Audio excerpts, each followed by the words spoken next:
Let's go to the Daily Mail first, a story about Declan Rice that certainly catches the eye and one of the names that is going to be talked about aplenty in the transfer window. West Ham will let Rice go for the right price, says Kieran Gill.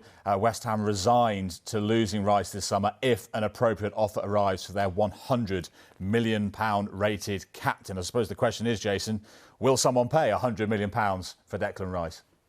That is the £100 million question, isn't it? Absolutely. I think that may be a little bit high. There will be bids. There will definitely be people coming in for him this summer. I think Arsenal's interest is well documented. Whether or not they actually follow that through remains to be seen. But I do think Kieran is right. I think West Ham are prepared to let him go this summer in the way they weren't last summer. It feels a little bit like it's run its course for him at West Ham. I don't want to offend West Ham fans, but it feels a little bit like Declan Rice has outgrown the club, and that maybe it's the right opportunity for him now to go if they get the right offer. I suspect they may get an offer for less than they want, and then that becomes a difficult situation. What do they then accept? How acceptable is the offer they're going to get?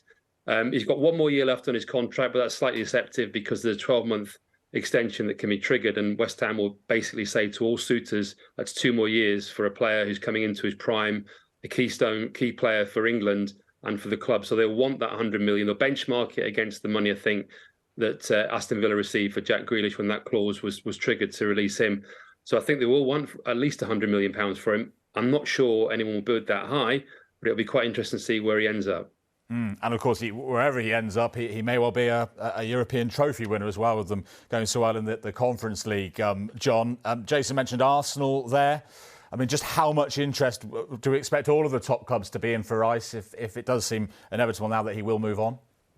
Yeah, look, I think Arsenal are favourites in the race. I do think that I think more than likely he will end up being an Arsenal player. You know, I think that Arsenal put in a lot of groundwork as clubs do ahead of the summer. And, you know, frankly, they've overtaken rivals that have definitely shown an interest in the past. So I do think they find themselves in pole position for Rice. I mean, there's no doubt in my mind that basically Arsenal really want to build on this season. They've been fantastic this season, haven't they? Absolutely amazing. Really taken a Premier League title on and sort of made that challenge.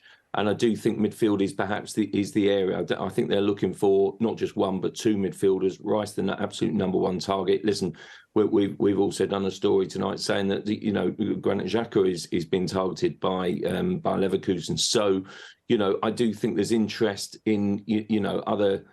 From other clubs, because they can see that maybe, just maybe, Arsenal, might strengthen and do those options. But Xhaka has had a fabulous season and been brilliant. So I don't think there's a particular rush to sell. But I do think also that Rice, what is interesting to me is that he could be a backup for Partey, or, in competition for Partey, I should say, or indeed that, big marauding role forward in midfield. He can play either role. He's that good. And I do think there'll be a huge clamour for him. But I do think Arsenal find themselves in pole position just right now. And it could be an interesting summer of moves for 2 England midfielders, not only Declan Rice, of course, Jason, but Jude Bellingham as well. Is Bellingham really now the benchmark that we compare with, not only calibre of player, but the price as well?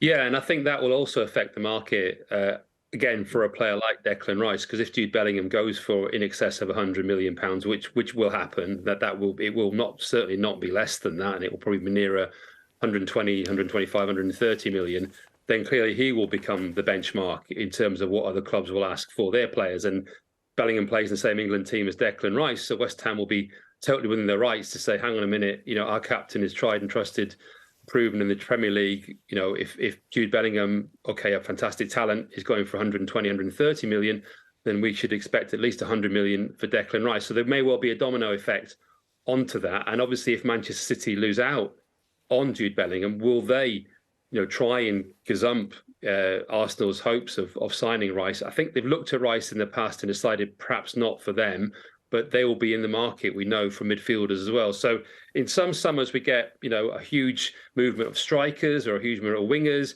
This summer it may well be central midfielders that a lot of clubs are looking at. We also know, obviously, Manchester United are in that market as well. So it will be quite interesting to see how it all shakes down. But certainly, Bellingham and Rice will probably be the 2 most expensive players to move this summer, I expect.